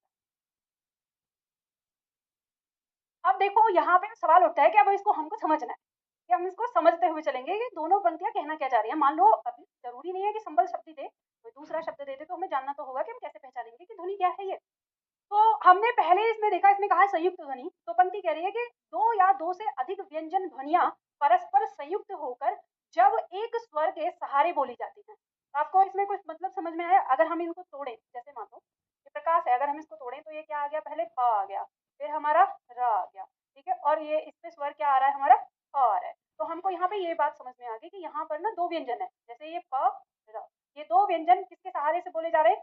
इस स्वर के सहारे से बोले जा रहे हैं। तो इसी युग्म को क्या कहा जाता है? संयुक्त ध्वनि, ठीक है। इस युग्म को क्या कहा गया है? संयुक्त ध्वनि। अब एक से अधिक हो सकती है, मतलब कहीं कुछ हमारे ऐसे होते हैं, जैसे वटस से हमने देखा था ना शब्द, अगर हम उसकी बात करें तो इसमें हमारे पास कितनी ध्वनियां थी? र, त, स, य, ठीक है, और ये इन सबका अ। तो यानी 4 ध्वनियां हमारी किससे बोली जा रही थी? इससे। तो वही हमने कहा है दो या दो से अधिक व्यंजन जब एक जगह हो जाते हैं, तो ये सारी ध्वनियां जो एक जगह मिली है ना, तो ये इसी को हम क्या कह रहे हैं? संयुक्त ध्वनि कह रहे हैं, ठीक है। बात समझ में आ गई? अब इस पे आप देख सकते हैं जो भी उदाहरण यहाँ पे दिया है, यहाँ पे प और र आ स्वर से मिला हुआ है। जैसे आप यहाँ देखें, चाहो तो इस पॉइंट को लिख लेना, जिससे आपको ये पता रहे कि इसमें क्या अंतर है ना। यहाँ पे र किससे मिला हुआ है? आ स्वर से, ठीक है। दूसरे कलर से लिख दो, ये वाला इसमें, यहाँ पे इसमें हम बात करेंगे तो यहाँ पे क्या आ रहा है हमारा? स है आधा और न है, और ये आ स्वर से मिलते हैं, तो यहाँ पे स और न दो ध्वनि हमारी यहाँ पर हो गई, ठीक है। स्वागत में हम देखेंगे तो यहाँ पे हमारा स और व दोनों को आ हमारा यहाँ पर इसको उच्चारित कर रहा है, ठीक है। तो ये ऐसे आ गए हमारे लगातार दो व्यंजन एक ध्वनि से, एक स्वर से उच्चारित हो रहे हैं। तो इसी तरह की जो ध्वनियां होती हैं उनको हम संयुक्त ध्वनियां कहते हैं। अब यहाँ पे कह रहा है संपृक्त ध्वनियां, कह रहा है, अब इसकी परिभाषा को देखना, कह रहा है कि जब एक ध्वनि दो व्यंजनों से संयुक्त हो जाए। अब आप यहाँ पर सोचिए कि कहना क्या चाह रहा है कि एक ध्वनि दो व्यंजनों से संयुक्त हो जाए। अब दो व्यंजनों से संयुक्त हो रही है तो मतलब ऊपर जो बात कही है उसको पलट के नहीं कहा गया कि एक ध्वनि दो व्यंजनों से क्या हो रही है? संयुक्त हो रही है, तो दो व्यंजन उसमें एक साथ संयुक्त हो रहे हैं। हम अपना ये अनुमान लगाते हैं यहाँ पर, फिर हम उदाहरण पर भी जाकर देखते हैं कि अगर हम इस उदाहरण को देखें और हम इसको तोड़ें तो आपको यहाँ पर ये नहीं दिख रहा? आधा म, फिर ब, और इसका स्वर अ। अगर हम इसमें यहाँ पे पहले लिखें तो ये हमारा यहाँ अ आ गया, इसके लास्ट का भी अगर इसको लिखें तो ये ल और ये आ गया। तो यहाँ पे हमें जो दो ध्वनियाँ दो व्यंजन संयुक्त होकर दिख रहे हैं वो कहाँ दिख रहे हैं? यहाँ दिख रहे हैं और इससे दिख रहे हैं। तो अब ये बताइए कि इसमें और इनमें क्या अंतर है?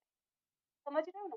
मैं इसी पॉइंट की कह रही थी कि जब मेरे छात्र फिर करने लगते हैं, मैं तो आपको ऐसे पढ़ा के निकल जाती, इतनी जल्दी आपका दिमाग काम नहीं करता, काम करता घर पे जाके। फिर वहाँ कहते हैं आते कि मैम इसमें और इसमें क्या अंतर है? समझ रहे हो ना? तो अंतर तो कुछ नहीं समझ में आ रहा है यहाँ पर, तो अंतर है ही नहीं। दरअसल मैं यही सोचती हूँ कि जिन भी गुरुजी ने व्याख्या करी है उन गुरुजी से जरा पूछा तो जाए, पर पता नहीं कौन से गुरुजी है भी इस दुनिया में अब की चल बसे, क्योंकि जिन्होंने सबसे पहले हिंदी का व्याकरण लिखा था कामता प्रसाद गुरुजी, वो तो नहीं है अब, है ना, वो तो चले गए, प्रस्थान कर चुके हैं। तो देख समझ पा रहे हो? तो अब इसका इलाज क्या है? इसका इलाज ये है, डरने की बात नहीं है, सबने संबल दिया है, परीक्षा में भी संबल ही आता है। जब आएगा प्रश्न के निम्न में से संपृक्त ध्वनि कौन सी है? संबल में है, बस छुट्टी। संबल के अलावा जो कुछ भी आएगा वो संयुक्त ध्वनि है, ठीक है, समझ गए ना? तो टेंशन नहीं लेना। हाँ, ये सवाल उठता है। तो उसी चीज पे अब इसको मैं आप लोगों को ऐसे समझाती हूँ, जो मुझे समझ में आया इन सबके उदाहरण देखने और करने और समझाने वाली चीजों को देखने के बाद, कि दरअसल इन लोगों ने ना इसे अलग करने की कोशिश करी है कि जिस शब्द में संयुक्त वर्ण शुरुआत में हो रहा है तो उनको रख दिया इन्होंने संयुक्त ध्वनि में, और जिन शब्दों के अंदर हमारा जो संयुक्त वर्ण है वो मध्य में आ रहा है उनको इन्होंने रख दिया संपृक्त ध्वनि में। तो जैसे उदाहरण के तौर पर लिख लीजिए आप हलन, जैसे आपने बोला कंबल, ये संबल की जगह कंबल आ गया, तो ठीक है। तो ऐसे इसमें और उदाहरण लिख लीजिए, जैसे मान लीजिए कंठ लिखते हैं हम, मध्य में आ गया, तो इसको ऐसे समझ लेना। तो अभी आपको याद क्या रखना है, तो संबल याद रख लेना बस। बाकी बाई चांस अगर कभी ऐसा आ जाए तो जब संयुक्त ध्वनि आपको शब्द के मध्य में मिले, प्रथम वर्ण को छोड़कर यानी प्रथम अक्षर को छोड़कर जब मिलेगी तो वहां पे संपृक्त लगा देना, ठीक है।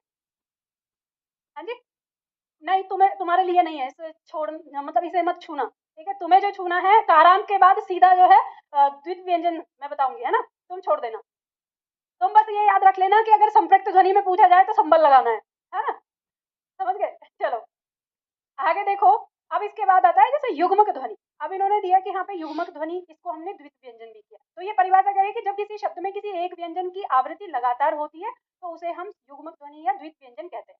तो इसके कहने का मतलब क्या है, जैसे मान लीजिए शब्द लिखा आपने उच्चारण, तो उच्चारण शब्द के अंदर हमारे पास च वर्ण और फिर से च वर्ण, और ये किससे आया, अ से। तो देखो ये हमारा स्पष्ट हो रहा है, हम इसको आराम से संयुक्त ध्वनि से अलग कर सकते हैं कि जो हमारा युग्मक ध्वनि या द्वित व्यंजन जो है जिसमें एक ही व्यंजन की आवृत्ति होगी वो हमारा द्वित व्यंजन हो जाएगा या युग्मक ध्वनि हो जाएगी। और बाकी जो संयुक्त है, इसीलिए मैंने कहा कि दो ही प्रकार होने चाहिए थे, कि संयुक्त ध्वनि जहां लगातार है। इसमें दूसरा उदाहरण लिख लो, जैसे दिल्ली,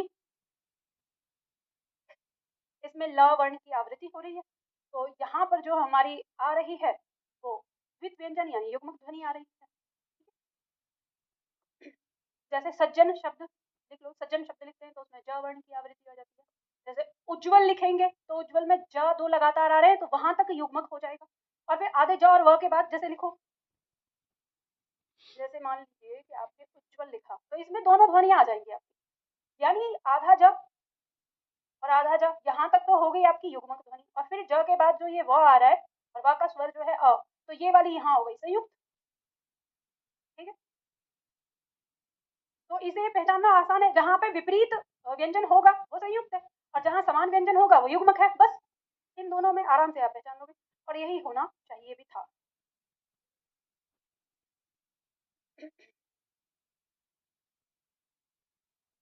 हो गया। अब देखो यहाँ पे आपका एक पॉइंट रह गया है, शब्दकोश में हिंदी वर्णों का स्थान शब्दकोश में कैसे आप निकालते हैं। जैसे अंग्रेजी भाषा में अगर आप समझो तो डिक्शनरी में आप कैसे देखेंगे कि कौन सा वर्ण कहाँ पर है, ठीक है, तो कौन सा वर्ड कहाँ पे आ रहा है। आपने इसको रीजनिंग में पढ़ा होगा, 4 इंग्लिश के शब्द दे दिए जाते हैं आपको और फिर पूछता है इनका क्रम बताओ डिक्शनरी के अकॉर्डिंग। तो ऐसे ही हिंदी में भी आता है आपका प्रश्न कि आपको 4 शब्द दिए होंगे और आपसे पूछेगा कि इसको शब्दकोश के अनुसार इनका क्रम बताओ कि कौन आएगा पहले नंबर पे, दूसरे पे, तीसरे पे। तो अब ये बताइए मुझे कि अंग्रेजी भाषा का आप कैसे गिनती करते हैं, मतलब कैसे समझ पाते हैं, एबीसीडी के आधार पर। तो हिंदी का कैसे समझेंगे, ग के आधार पर। तो वर्णमाला का क्रम पता है सबको, सबसे पहले कौन सा वर्ण आता है, तो मतलब क से ही शुरू होगा, स्वर कहाँ गए। तो देखो ध्यान देना कि हमें जो सीखना है वो क्या सीखना है, हमें सीखना है वर्णमाला का वो क्रम जिस क्रम से हमको शब्दकोश में शब्द मिलेंगे, ठीक है। तो इसको मैं बताऊंगी आपको कल की क्लास में। अब ये पॉइंट यहाँ पे छोड़ दो, उसके बाद जो आपके जो पॉइंट लिखे हुए बचे एक बार मैं इन्हें समझा देती हूँ, इनमें से समझने के लिए कौन से हैं। देखो एक वर्ण आता है मानक और अमानक, इसको लेकर आते हैं। अब इससे ऊपर ना एक लिख लेना आप मानक, यहाँ पे मानक शब्द क्या होता है ये लिख लो, कई बार इसमें भी दिक्कत हो जाती है। मानक वर्ण, मानक शब्द कहे मानक वर्ण कहे सबके लिए मानक शब्द लिखो केवल, मतलब ऐसे सिर्फ मानक। तो इससे समझो मानक का मतलब क्या, जिसे सभी लोग मिलकर, जिसे सभी लोग मिलकर मान लेते हैं, जिसे सभी लोग मिलकर मान लेते हैं वह मानक कहलाता है, वह मानक कहलाता है। अब समझते हो ना मानक का मतलब क्या हुआ। जैसे मान लीजिए आप ये कहें कि हमारे पास जैसे किंतु शब्द है ना, अब कहें कि किंतु की वर्तनी ऐसे लिखी गई है, ये वाली सही है, ये ही क्यों सही है, ऐसे भी तो हो सकती थी, हम इसको किंतु भी तो कह सकते थे ऐसे, हम किंतु ना कह के किंतु क्यों नहीं हमने बोला, तो हमने इसलिए नहीं बोला क्योंकि हमसे पहले जो विद्वान थे जिन्होंने ये शब्द बनाए, उन्होंने ये शब्द ऐसे लिख के मान लिया। अब ये मान लिया तो ये मानक हो गया। अब भले ही हम इसको क्या करें कि हम इसको गलत लिख रहे हैं, जैसे उदाहरण के तौर पर, जिसे आप बहुत अच्छे से समझ पाओगे, एक शब्द है चिन्ह। कैसे लिखते हो? ऐसे या ऐसे?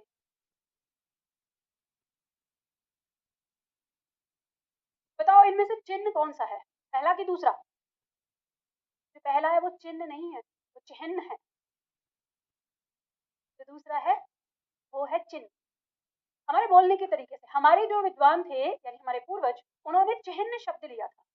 जैसे ह उच्चारण पहले होता है ना, ठीक है, यानी ये चिन्ह, ये क्या है दरअसल, ये आधा ह और पूरा था, ये है चिन्ह। अब हमसे चिन्ह बोला नहीं जा रहा, हम बोल रहे हैं चिन्ह। और जब हम चिन्ह बोल रहे हैं तो लिख रहे हैं चिन्ह और बोल रहे हैं चिन्ह। तो अब जैसे हमारी आने वाली पीढ़ी है तो उनको पता है कि हिंदी तो जो बोली जाती है वो लिखी जाती है, वो बोली जाने में लिखने में चिन्ह चिन्ह लिखना शुरू कर दिया और ये बदल गया। तो अब यहाँ पर ये था हमारा मानक और ये हो गया अमानक, यानी इसको मानता नहीं दी गई है लेकिन हर जगह यही लिखने को मिलेगा, देखने को मिलता है। तो फिर अब जैसे हर 10 साल पे या 20 साल पे आपका शब्दकोश अपडेट होते रहते हैं क्योंकि ये भाषा जो है वो परिवर्तनशील है, बदलती रहती है। तो हमारी ये शब्दकोश में इसको मान्यता दे दी गई, अब ये हो गया मानक। लेकिन मान्यता दी इस शर्त पे कि जो बोलोगे वो लिखोगे। अगर चिन्ह बोल रहे हो तो चिन्ह लिखो, और अगर चिन्ह बोल रहे हो तो फिर चिन्ह लिखो, या अगर चिन्ह लिख रहे हो तो बोलो भी चिन्ह ही। ये नहीं कि आप चिन्ह तो लिख रहे हो और चिन्ह बोल रहे हो। तो अब ये दोनों क्या हो गए, इसको कह दिया गया कि ये संस्कृत का यानी तत्सम शब्द है और इससे परिवर्तित होके बना ये हो गया तद्भव शब्द है। तो आप समझ रहे हो ना तत्सम तद्भव कैसे बनते हैं, वो ऐसे बनते हैं जिन शब्दों को आप सही से नहीं उच्चारण कर पाते और एक पीढ़ी आगे चलते चलते क्या हो जाती है, धीरे धीरे बदल जाती है। तो जब कोई शब्द इतनी बार गलत लिखा जाए, इतनी बार गलत लिखा जाए कि उसको किताबों में, समाज में सुधार कर पाना मुश्किल हो जाता है, तो फिर विद्वान उस शब्द को मान्यता प्रदान कर देते हैं और वो फिर क्या हो जाता है, मानक हो जाता है। ठीक है, तो मानक और अमानक का यही अंतर है। बात समझ में आ गई ना? चलो, अब यहाँ से आपकी परीक्षा में जो ये अमानक वर्ण को लेकर पॉइंट आता है, हमारी पहले हिंदी में जो अभ्रंश यानी हिंदी से पहले जो हमारी भाषा थी, तो उस भाषा में हमारे जो वर्ण थे वो थोड़े अंतर अलग अलग तरीके से लिखे जाते थे। जैसे हम झ की बात करें, आज हम जो लिखते हैं ना झ, ज झंडा, उस झ को पुरानी किताबों में इस तरह से लिखा जाता था, जैसे भ बन के और उसके आगे ये, ठीक है, इस तरह से। तो इसे झ ही पढ़ा जाता था। तो ये जब अभ्रंश में हम पढ़ेंगे तो अभ्रंश में झ पढ़ा जाएगा, अभ्रंश के लिए ये मानक है। लेकिन हिंदी के लिए ये क्या हो गया, अमानक हो गया, क्योंकि हिंदी में अब इसका नया रूप है ये। हिंदी में हम ऐसे नहीं लिखते, तो ये हमारे लिए क्या हो गया, अमानक हो गया। अब इसी तरह से अभ्रंश में अ के लिए हम ऐसा प्रयोग करते थे, मतलब ये इस तरह से लिख के ऐसे ऐसे अ बनाते थे ये। अब ये अभ्रंश भाषा में लिखा जाता था, फिर धीरे धीरे हमने हिंदी में ना इसका प्रयोग करना शुरू कर दिया, तो अब ये हिंदी से हट गया, तो हिंदी के लिए क्या हो गया, ये अमानक हो गया, और हिंदी का मानक क्या हो गया ये। इसी तरह से जो हमारा ट का पंचमाक्षर है ड़, इसको अभ्रंश में ऐसे लिखा जाता है, मतलब इस तरह से करके ऐसे। अब हिंदी में इसे लिखा जाता है, अब हिंदी के लिए ये अमानक हो गया। तो बात समझ में आ गई ना? तो आपकी परीक्षा में अक्सर ये वाला पूछा जाता है, ये एक बार प्रश्न आ गया तो यही आपका रहता है, निम्न में से कौन सा, ऐसे प्रश्न आता है, निम्न में से अमानक वर्ण बताइए, ठीक है। और विकल्प में, और देखो मॉक टेस्ट की हालत इतनी खराब है कि ऐसे लोग हैं, मुझे इतना तेज कभी कभी तो गुस्सा भी आता है और कभी उनकी मूर्खता पर हंसी भी आती है। प्रश्न था ऐसे ही, निम्न में से अमानक बताना है, विकल्प दिया था क विकल्प, इधर विकल्प दिया था घ विकल्प, ठीक है, इसमें दिया हुआ था फ विकल्प और इधर दिया होता ऐसे थ। अब वो लिखने वाले ने इसको लिखना क्या था, ये बनाना था, लेकिन लिख क्या दिया ये, और उसका उत्तर, अब बच्चा जब जा रहा है कि सारे तो मानक है क्योंकि दिमाग से ही पढ़ रहे हैं, अगर सारे तो मानक है, मैंने उत्तर दे रहा है ये, अब बच्चा आके परेशान हो रहा है, मैम ये बताइए कैसे है। मैंने कहा वो बेवकूफ है, उसने ना जो लिखना चाहिए था इसको ऐसे लिखना चाहिए, लिखा ही नहीं है, आंसर दे दिया है पर वो। तो इसी को कहते हैं फोटो देख के पढ़ने वाले। तभी मैं ये कहती हूँ कि ये छोटी छोटी सी चीजें, इनको लेके मॉक टेस्ट में अगर कोई प्रश्न गलत हो रहा है तो घबराया मत करो कि हाँ ये चीज है, वो जानबूझ के आप लोगों को कहते हैं ना हड़काने के लिए, ताकि आप बैच लो फिर उनका खोजो कि ये कहाँ से पढ़ा रहे हैं, कहाँ से लेकर आ रहे हैं। तो जैसे उस दिन कौन सा प्रश्न दिखाया था, किसने दिखाया था, तुमने दिखाया था, किसने दिखाया था, कल कल परसों जो एक, हाँ, जो दिखा रहे थे कि मैम, हाँ शायद दूसरे स्टूडेंट ने जब दिखाया था, तो वो उस तरह के प्रश्न कहते हैं कि जो जैसे अध्यापक वाली परीक्षाएं हैं, या फिर जैसे नेट जीआरएफ है। अब नेट जीआरएफ में भाषा विज्ञान का बहुत बड़ा चैप्टर है और 3-4 दिन तक चलने वाला, पूरी उसमें हिस्ट्री है, और वहां के क्वेश्चन उठा के आपके में रख देगा ये आपको दे दिया और आप वहाँ पे परेशान हो कि ये कहाँ से आ रहा है, थोड़े वहाँ पे पढ़ना है। इसीलिए मैं कहती हूँ कि एक आध प्रश्न को इग्नोर मार के चला करो, क्योंकि उसके चलते में नहीं तो फिर सारे में ही डूब जाओगे। नहीं सबको इग्नोर नहीं मारना है, जितना है। तो ये बात समझ में आ गई ना, मानक और अमानक का। तो अगर परीक्षा में कभी आपको ये दोनों देखने को मिले तो आप समझ जाएंगे। अब पॉइंट ये देखो, आप में से किसी छात्र ने पुरानी किताब पढ़ी है? 1990 से पहले प्रिंट हुई किताबें, कभी अपने पिताजी की या दादाजी की कोई किताब हिंदी की अगर नहीं दी है, या कभी आपको मिले, जैसे आजकल हमारी बहुत सारी किताबें जो हैं वो गूगल पे पीडीएफ में हैं। जैसे मैंने अभी जब छंद की किताब पढ़ी थी और अलंकार की, तो वो 1920 की है। तो उस किताब में आपके जो ये तीनों वर्ण हैं वो ऐसे ही हैं। जैसे आप पढ़ेंगे, मान लो बहुत लोग पढ़ते हैं तो उसमें कंफ्यूज हो जाएंगे, तो जो आपका झ है ना वो ऐसे ही लिखा होगा। तो ये ध्यान रखना कि जब भी कभी किसी किताब में अगर आपको ऐसा लिखे, मान लो आपको क्या लिखना है, झंडा लिखना है, तो उसमें झंडा ना कैसा लिखा होगा, ऐसे लिखा होगा। तो अब ये मत सोच लेना कि भाई ये क्या, ये भंडा लिखा हुआ है, नहीं ये झंडा लिखा हुआ है ना। ऐसे ही वहां पर मान लो कि आम लिखा होगा ना, तो जो आप आम ऐसे लिखते हैं तो वो ऐसे नहीं होगा, वो आपका इस तरीके से होगा, ऐसे लगा के इस तरह से, ऐसे। तो उसका मतलब ये होगा कि आ है, और ये आ में मतलब आपका ए आ ओ औ चारों आएगा, यानी सबके लिए, जितने भी आपका ऐसा लिखा हुआ होता है ना सबके लिए। और जैसे मान लो कि आप कृष्ण लिखते हो, आप ऐसे कृष्ण लिखते हो यहाँ पे, अब आप जब देखेंगे पुरानी किताबों में आपको जो कृष्ण देखने को मिलेगा वो ऐसे देखने को मिलेगा। तो ये मत समझना कि ये क्या लिख रहा है, आप उसको पढ़ना यही। ठीक है, तो अभ्रंश जब आप पढ़ेंगे तो उसमें आपको ये तीन वर्ण जो है इस तरीके से देखने को मिलेंगे, तो उनको आराम से समझ जाना कि हाँ ये ऐसे लिखा हुआ है। तो जब मैंने वो बुक थी जो एक 1920 के प्रिंट थी उस टाइम की, उसमें टोटल वर्ण आपके ऐसे ही लिखे हुए हैं। ठीक, ये बात समझ में आ गई। चलो अब देखो इसके बाद अन्य महत्वपूर्ण जो तथ्य दिए, ये इन चीजों को वैसे मैं समझा चुकी हूँ, लिख कर दिया हुआ है। एक पॉइंट आता है एकाक्षरी शब्द। एकाक्षरी शब्द का मतलब क्या होता है, एक प्लस अक्षर प्लस ई, यानी एक अक्षर वाला जो शब्द होता है उसको कहते हैं एकाक्षरी शब्द। अब इसमें हमारे पास कौन कौन से शब्द होते हैं, जैसे कुछ कारक चिन्ह होते हैं, जैसे ने से में का हो की, जो हमारे कारक चिन्ह है वो एक अक्षर के होते हैं, तो वो एक अक्षरी में आ जाएंगे। कुछ अव्यय शब्द होते हैं, जैसे व या न या न। ये कुछ सहायक क्रियाएं हैं, जैसे है, हूँ, था, थी, थे, तो ये हमारे एक अक्षर कहलाते हैं, एक अक्षरी शब्द। ठीक है, लुंठित जिसे प्रकंपित व्यंजन कहते हैं, ये पढ़ा दिया था मैंने। पार्श्विक व्यंजन ये पढ़ा दिया था। अब देखो अनुनासिक, नासिक और पंचमाक्षर लिखवा दिया था, परिभाषा यहाँ पर लिखी हुई है। और निर्नुनासिक जो हमारे बाकी बच जाते हैं, प्रथम द्वितीय तृतीय और चतुर्थ वर्ण, ठीक है, ये आ जाते हैं। तो ये लिख लिया है, इनको बस पढ़ लेना है, वैसे मैंने व्याख्या में समझा दिया है। एक पॉइंट आता है कोमल तालव्य। कोमल तालव्य क्या है, तो देखो कोमल तालव्य वाला जो पॉइंट आता है, कुछ विद्वान हिंदी में कंठ वर्ग को कोमल तालव्य कहते हैं, यानी जैसे का वर्ग है ना उसको कोमल तालव्य कह देते हैं। तो अगर कभी इस तरह से आ जाए तो ध्यान रखना कोमल तालव्य जो है वो आपका क वर्ग होता है। ठीक है, उसी को हम रखते हैं, तो ये याद रख लेना।